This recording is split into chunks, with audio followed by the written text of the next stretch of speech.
Ai, gente, tô atacada a rinite. Olá, pessoas. O debería dizer hola, personas. Acá estamos hoy para hablar de outra série hablante de lengua española. Cá estamos nós para falar de El Club, a nova série mexicana da Netflix. Então, se você não é inscrito por aqui, já se inscreve aí embaixo. Não sei se eu já me apresentei, se eu não me apresentei. Eu sou a Belle, de qualquer forma, muito prazer se você não me conhece ainda.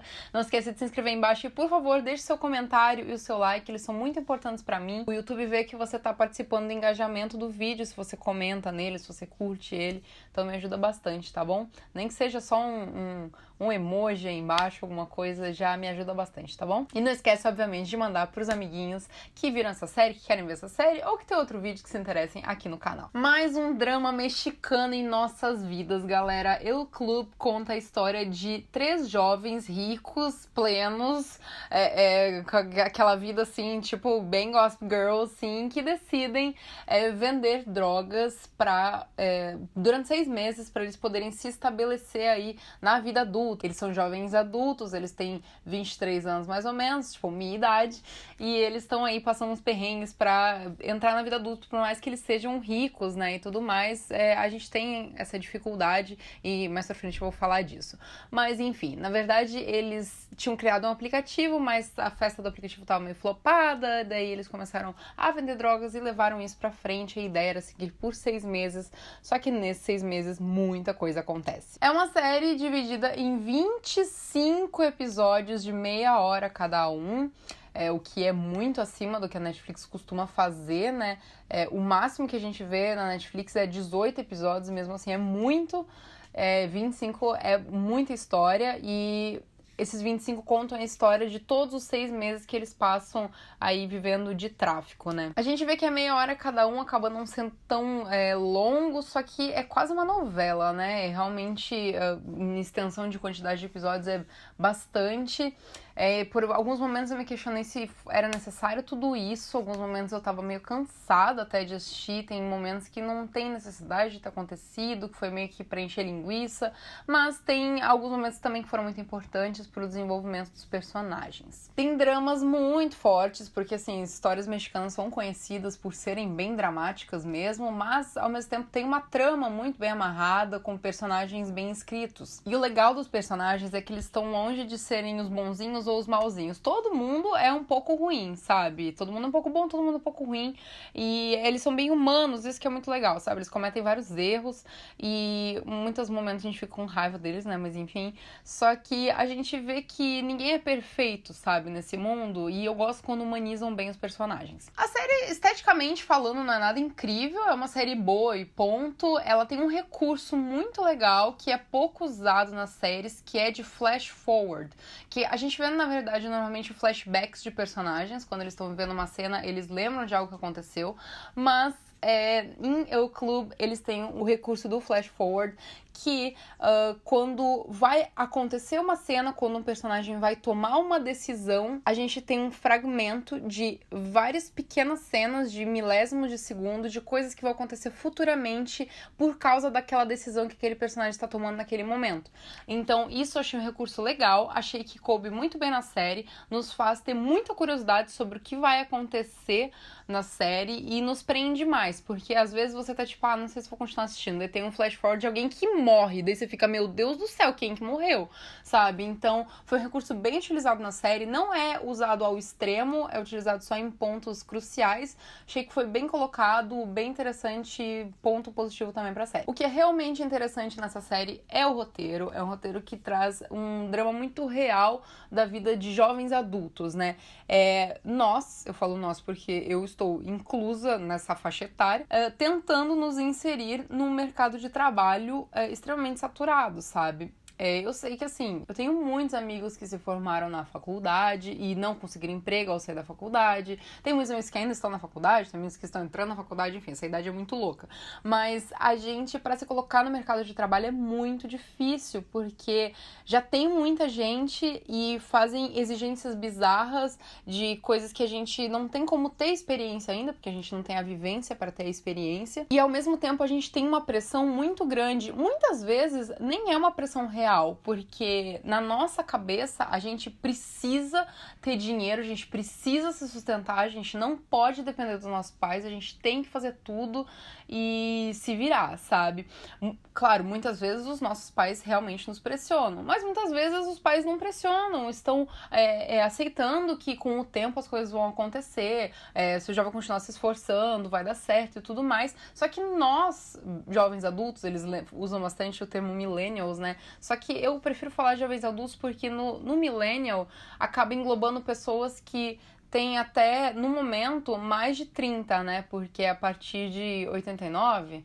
Então já fechou 30, né? Agora em 2019. Mas eu diria, galera, assim, tipo, até 25 anos, que é a faixa etária do pessoal da série, a gente cria na nossa cabeça uma coisa muito de que a gente precisa isso, e às vezes nossos pais nem estão nos pressionando tanto assim, mas na nossa cabeça está uma coisa que a gente não aguenta mais. Tanto é que os jovens na série, eles são ricos e eles mesmo assim sentiram a necessidade de se envolver com tráfico para eles poderem tirar dinheiro de algum lugar, porque, por exemplo, o Pablo, que é o protagonista, ele tava tendo muita pressão do pai dele, que o pai dele falava, mais uma coisa sua que não vai dar certo. Ou seja, o Pablo já tinha feito várias tentativas, né, de coisas que ele gostaria que tivessem dado certo, mas não deram, e o aplicativo seria mais uma delas. E como era a última coisa que ele tinha de opção, senão ele ia ter que fazer uma coisa que ele não tinha vontade de fazer da vida dele, que era trabalhar no escritório do pai, ele começou a se envolver aí com o tráfico pra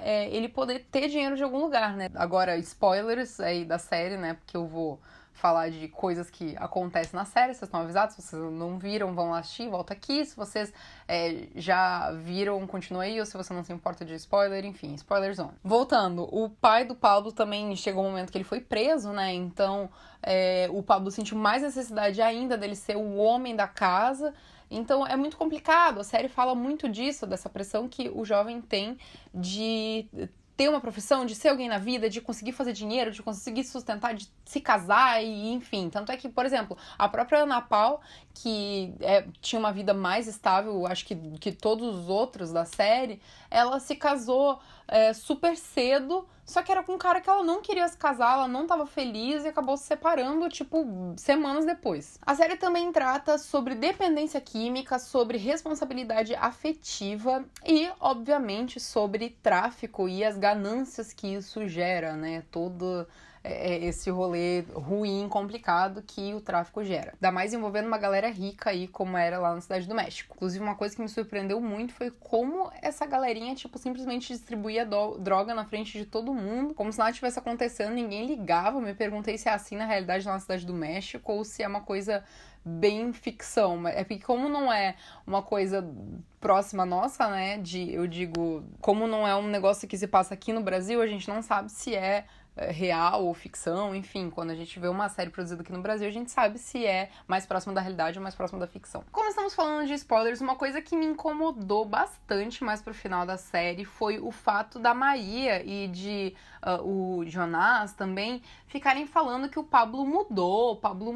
Gente, o Pablo sempre foi aquela pessoa. Se tem alguém que do início ao fim da série foi exatamente a mesma pessoa, foi o Pablo.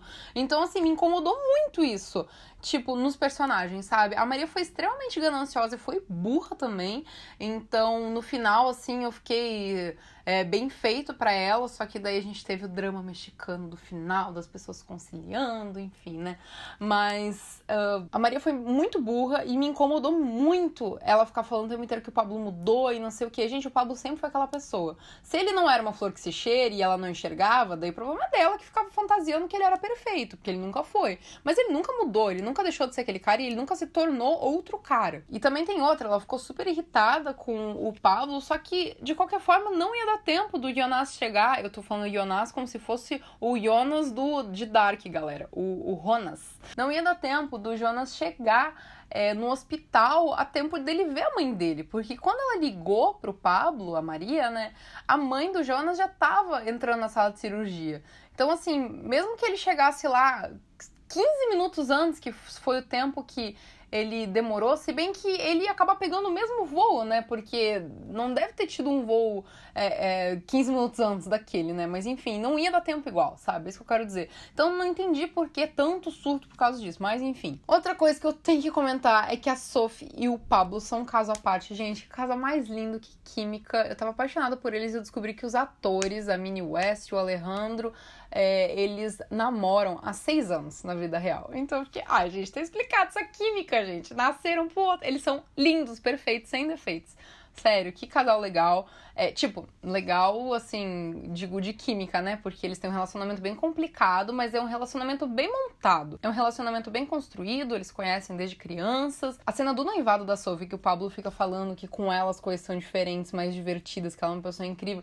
Nossa, dá um negócio na gente, sabe? Porque dá pra ver que ele realmente se importa com ela, ele ama ela, só que ele tem essa extrema dificuldade de demonstrar sentimentos e de se relacionar. Por mais que ele realmente ame ela, também. Tanto é que ele falou, né, em um momento da série que ele ama ela. Mas eles são um casal... a relação deles é bem desenvolvida, com vários altos e baixos, mas é uma trama legal de se acompanhar. Também tiveram algumas cenas que me lembraram produções latinas já existentes, né, como, por exemplo, a Ana Pau, quando tava no casamento dela, né, e que ela acabou ficando com o DJ da festa, que era o Jonas. Me lembrou muito Relatos Selvagens, que é um filme argentino maravilhoso, que a noiva, no meio do casamento, fica com o cozinheiro, né? Então, me lembra, assim, fragmentos de algumas outras obras latino-americanas, até alguns momentos de Elite, né? Nossa queridinha série espanhola da Netflix. A Lorena e o Matias só me irritaram. Eu até gostava do Matias, só que ele ficava muito atrás da Lorena, tava tão dramático, assim, que eu já tava estressada de olhar pra cara dele. E a Lorena, assim, é complicada a situação dela, porque a gente vê a realidade de um dependente químico, né? Porque ela achava que ela não era dependente de drogas, mas ela era, e ela relutava o tempo inteiro em ir para uma reabilitação. E, inclusive, que loucura essa história do médico vender droga também, pelo amor de Deus, e pior que isso deve existir um monte, mas enfim. Mas mesmo quando não estava tratando de questão de dependência química, a Lorena era uma personagem extremamente mimada, então ela me irritou muito, muito, muito. Ela é mais nova que os outros, né? Mas mesmo assim, ela me irritou bastante, tinha uma hora que eu não aguentava mais olhar pra cara dela. Gente, final agora, vou falar spoiler de final, se você viu até aqui, você agora vai saber sobre o que aconteceu no final. Então, tá ligado, né? Ok. Uma coisa que não ficou claro sobre o final da série é se vão encontrar ou já encontraram o corpo, né, do Gonzalez, que é o médico. A gente não sabe aí se o Matias já tem acusação, se eles já têm acusação, o que rolou, se vão descobrir, se não vão descobrir nunca, e se prenderam eles pelo tráfico mesmo, porque eles chegaram lá na casa da Polly e foram presos. A Polly estava morta e a Maria também. Mas eu não sei se eles não poderiam alegar legítima defesa, né, que o Pablo atirou na Polly, porque ela estava de fato com uma arma apontada para ele e já tinha atirado na Maria. Não sei se, de repente, não pode isso enquadrar em legítima defesa. Isso ficou no ar, né? Porque acabou que os 3 foram presos, os 4 foram presos, e a gente ficou sem saber exatamente aí qual que foi a acusação, se foi só porque as duas estavam mortas lá, e daí, lógico, que tinha uma arma com expressões digitais do Pablo, mas tinham outras 3 pessoas juntos que, teoricamente, não tinham feito nada, só que será que já tinham descoberto que eles estavam traficando? Porque o Diego, que é um cara também insuportável, que ele dá um soco na cara dele cada cena que ele aparecia, ele tinha ainda a gravação, né, da Sophie, por mais que a Sophie tenha pego o pendrive, eu acho muito difícil que ele só tinha gravação naquele pendrive, né, eu acredito que ele tinha cópias daquela gravação em outros lugares, a menos que ele seja muito burro, mas enfim. Então tá aí no ar se eles descobriram, né, o corpo, se de repente a Lorena contou pra polícia que ele tinha sido morto, não sabemos, né, o que rolou real, oficial. Como eles são muito ricos, é capaz deles não ficarem presos, né, também. Então, se a gente for ter uma segunda temporada,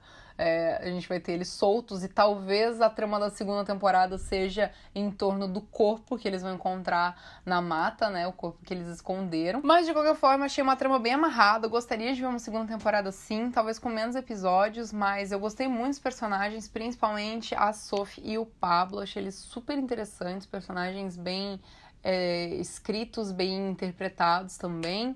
Uma curiosidade sobre a série é que todos os episódios na sua língua original, que é espanhol, começam com a letra M, né, que é a droga que eles vendem, né, que é MD ou êxtase, como vocês preferirem, e depois eles começam aí a pensar em talvez drogas mais pesadas. Inclusive, gostei muito da ideia do laboratório, né? O irmão do Pablo, que é o Santi, é muito fofo, o Max também, gosto muito deles, dois personagens muito legais. De repente, eles podem testemunhar a favor, né, dos outros personagens que foram presos, e enfim, tô curiosa pra ver se a gente vai ter uma segunda temporada, se eles vão continuar presos, se eles vão ser soltos, o que vai rolar aí dessa série muito louca, de luxúria, drogas e enfim. Espero que vocês tenham gostado, não esquece de comentar o que vocês acharam de El Club e mandar pros amigos de vocês, tá bom? Um beijo pra vocês e até a próxima!